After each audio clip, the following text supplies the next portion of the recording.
संत समाज की जय, भक्त समाज की जय।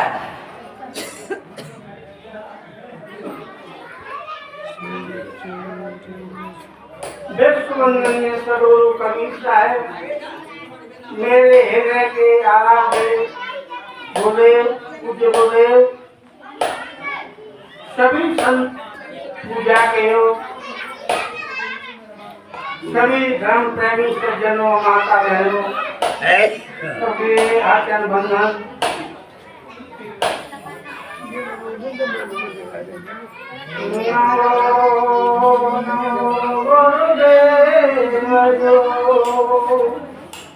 साधो करो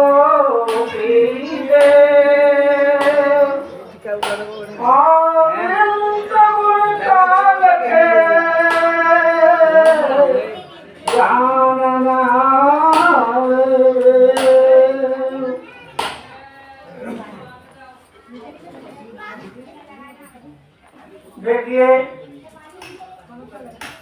सद्गुरु शांति साहब की ये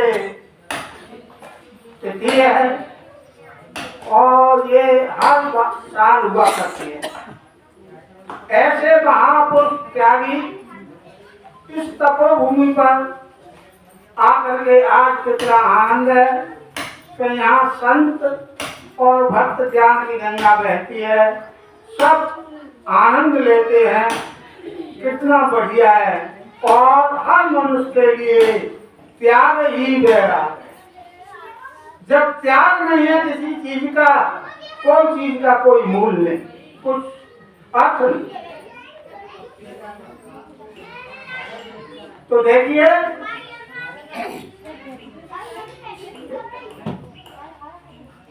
यह संसार सराय मुसाफिर 2 दिन रहने आया है और क्रय संपत्ति में तुम मत भूले, ये सपने की माया है। धन प्रेमी सज्जनों, ये संसार सराय है और इसमें ये मुसाफिर आता है। कितने दिन के लिए? सिर्फ 2 दिन।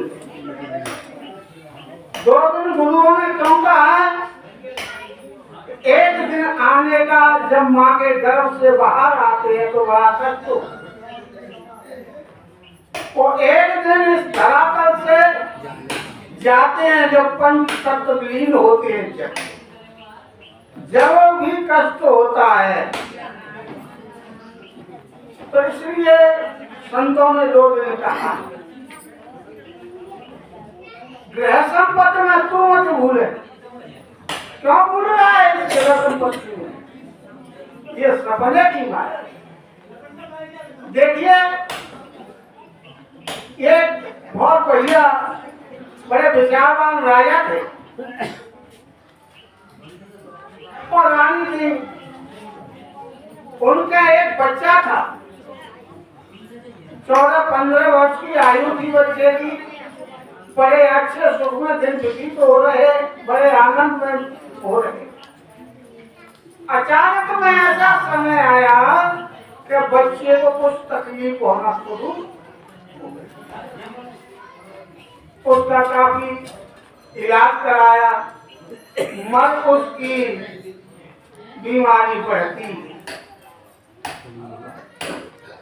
महीने इलाज चला, बच्चा की बीमारी बढ़ती चली गई है, साथ हो गया। करीब 2 महीने हो गए, ना तो राजा और रानी अच्छी तरह पत्नी दोनों सो पाते, न बैठ पाते, न खा पाते। क्यों? कि पुत्र से प्यारा और कौन होगा? एक ही बेटा, संपत्ति का घाटा नहीं, सबसे बड़ा दुख। अकेली रात का शाम को 2 महीने हो गए और बच्चा बिल्कुल कोमा में लगा हुआ था।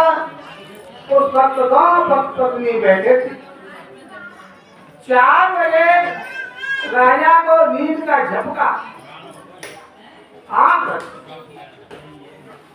तो राजा सपना देख रहा कि 11 रानी हैं और रानी के 2 बच्चे हैं तो 22 बच्चे हैं। राजा बड़ा मस्त बड़ा आनंद में, कभी रानियों के साथ में, कभी दरबार में मंत्रियों के साथ में, कभी बेटों के साथ में। बेटे बड़े बलवान हैं, धनवान है, कोई पंडित कोई सूर, और रानियां भी बड़ी व्यापारी पर होता है। इधर में बच्चे के 5 तक विलीन हो जाते हैं। अब रानी राजा को जगाती है कि महाराज बैठे हो जाओ। भोजन कराने वाले लोग शांति से काम करें। तुम्हारा प्यारा बेटा पुत्र इस संसार से विदा होके चला गया। उसको हिलाया डुलाया, जब वो जगा, जग के ना तो राजा रो रहा है ना घबरा रहा है, और देखते बैठा देख। अब रानी कह रही है महाराज क्या सोच रहे हो? जिस तुम्हारा बच्चा विदा होके चला गया संसार से, तुम रोते कि ना? रानी का विचार आया कि अगर राजा रोया नहीं तो कहीं राजा पागल नहीं हो जाएगा। महाराज रो। राजा बोला क्या किसके लिए रोऊं? 22 बेटों के लिए, 11 रानियों के लिए रोऊं क्या एक बेटे के लिए रोऊं? किस किस के लिए रोऊं? कि नहीं महाराज वो तो सपना था, हकीकत में तो मैं हूँ आपकी रानी। नहीं रानी, वो सपना जैसा नहीं लग रहा था, ये फिर भी सपना जैसा लग रहा है। जो जागृत का सपना और सुषुप्ति का अवस्था का सपना, ये दोनों ही सपने हैं, कुछ नहीं है। वो है तेरा, तू है किसका, क्या लेकर आएगा? वो है तेरा, तू है किसका, क्या लेकर आएगा? ओ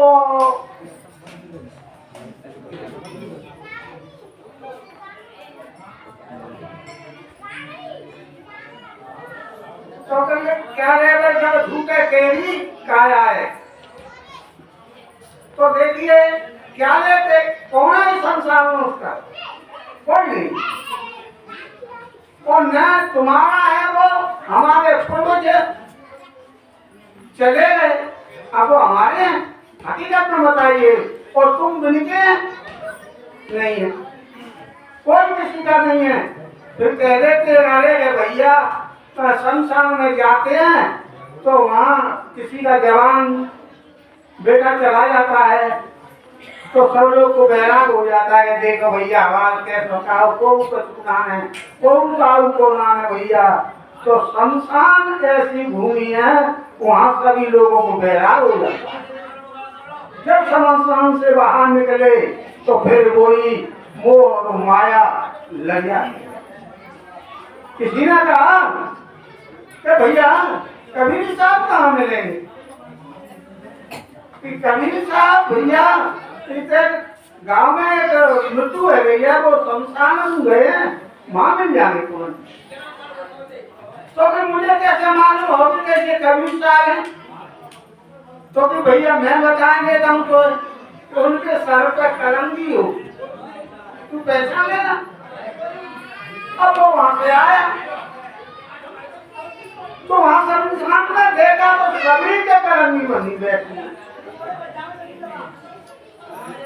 भैया कैसे हो? सबके कलंगी बनी हुई है। वो लौट के आया कि भैया माँ तो सबल के कलंगी बनी है। अरे तो लौट के या तू मेरे आए होंगे रास्ता में देखी हो। जब तक लौट के आए रास्ता में देखा तो किसी का कलंगी नहीं, अकेले कमी साहब के कलंगी बनी। तो पैर पकड़ क्यों? जब शमशान में जाके सब लोगों को बैराग हो जाता है। बेरा का बेगादराल से रहित। तो जब तक हमारा त्याग नहीं है तब तक बेगाल नहीं। बहुत देख जब तू पकड़ रखना मन में कागज छाया है, मोह न करना बैर न करना पंथी जान का है। भैया इस संसार में बहुत देख के बड़ा विचार करके समझ करके सोच करके चलिए। एक पद पद पर आपके लिए काटे भाई का बैर, पड़ोसी का बैर, हर तरह का बैर, मान छल कपट ईर्षा कोई पार नहीं है। जो रामायण में कहा है ये 3 ताप हैं, एक दैनिक भौतिक ताप और राम का चालू नहीं। तो ये 3 ताप मनुष्य के लिए हर एक पग पग कर रहे, तो विचार करके जीवन में वो अपना चलना चाहिए। मोह न करना बैर न करना, और जब मोह करते तो खराब और बैर करते तो भैया काटे सही।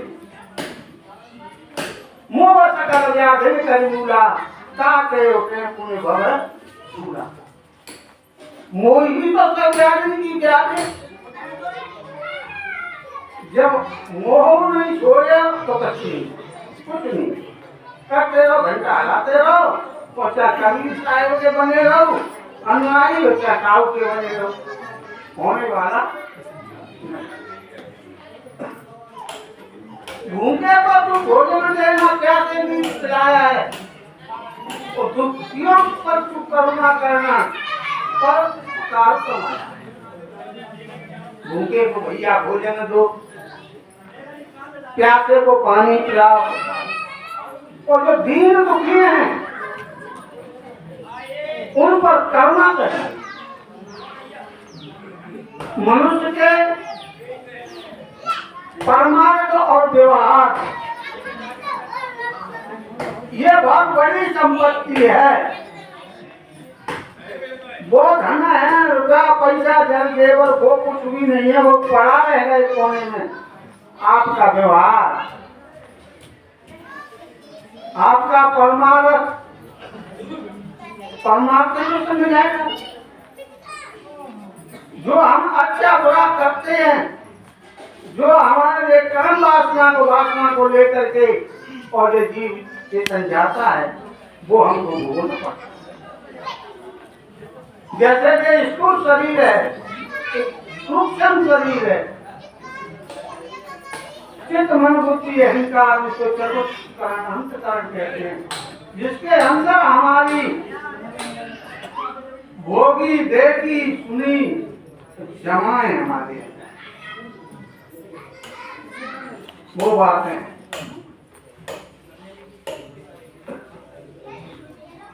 तो भैया विचार करके इस संसार में अपना समय पास करना चाहिए।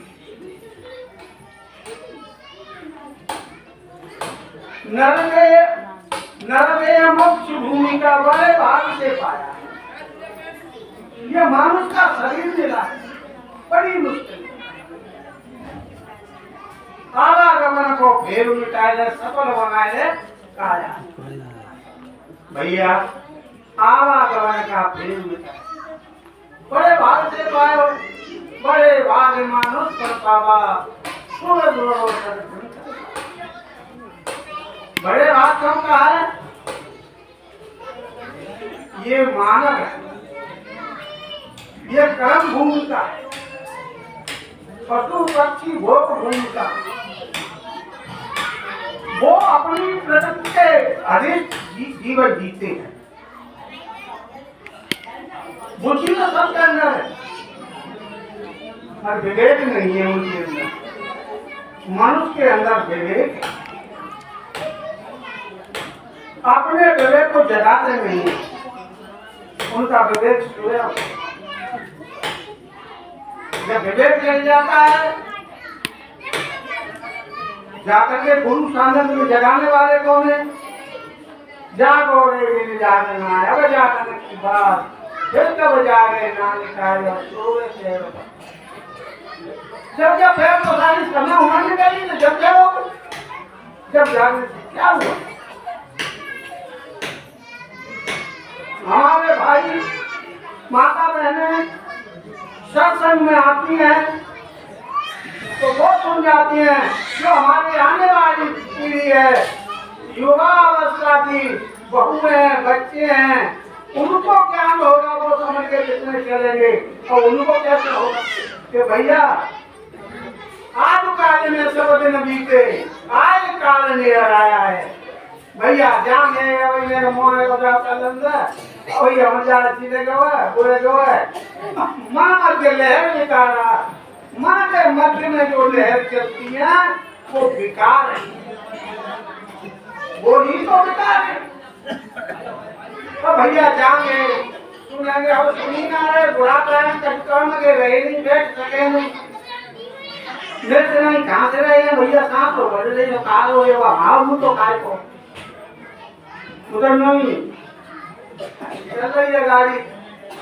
आज काल में सब दिन बीते आए काल में आया है।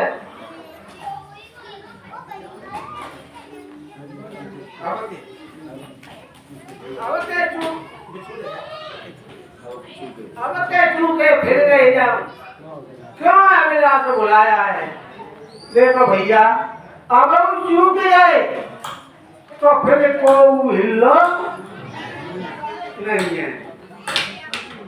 अगर समझदारी है जो बिचौली गांव के अंदर अहोभाग्य के दूर दराज से संत आकर के और जहाँ जगाते और सत्संग की गंगा बहती है। बड़े बड़े हमारे गुरुजन ज्ञानी संत आते हैं, सबको समझाते हैं, जगाते हैं। जो बहुत भाग्य की बात है जिस गांव में आश्रम होता है उस गांव को बड़े अहोभाग्य